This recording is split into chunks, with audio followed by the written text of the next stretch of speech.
Hi everyone, Mark Donovan here from HomeEditionPlus.com.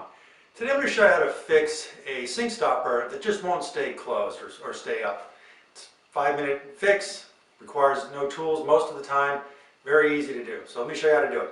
So as you can see here, every time I pull up on the sink stopper knob, the stopper just stays open. We got to fix this problem, real easy to fix. So what we're looking at is we've got the linkage system for the stopper here. As you can see, it's just kind of going up and down freely, not staying in any position. And we have a linkage nut here. And I can tell right off the bat this linkage nut is loose, and that's probably our problem.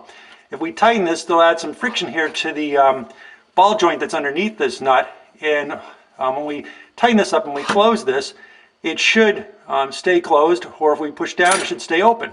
So I'm going to adjust that nut and see if we can fix the problem with that simple fix. So all I'm doing is just finger tightening this nut.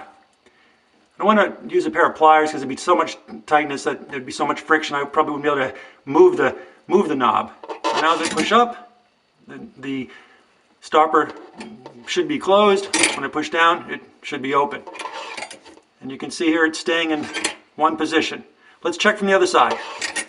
And we'll pull up on the handle, staying up nice and tight. Push down, the sink stopper is open.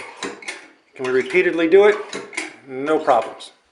So as you can see, it only took about a minute to resolve that sink stopper problem. All we had to do is tighten up that linkage nut that provided the friction we needed to make sure the stopper stayed open or closed. The other thing I'll comment too, when that sink stopper nut is loose, or that linkage nut is loose, it can potentially leak. So if you see any water in the cabinet, it may be associated with that. So just, again, one other advantage of making sure that linkage nut is tight.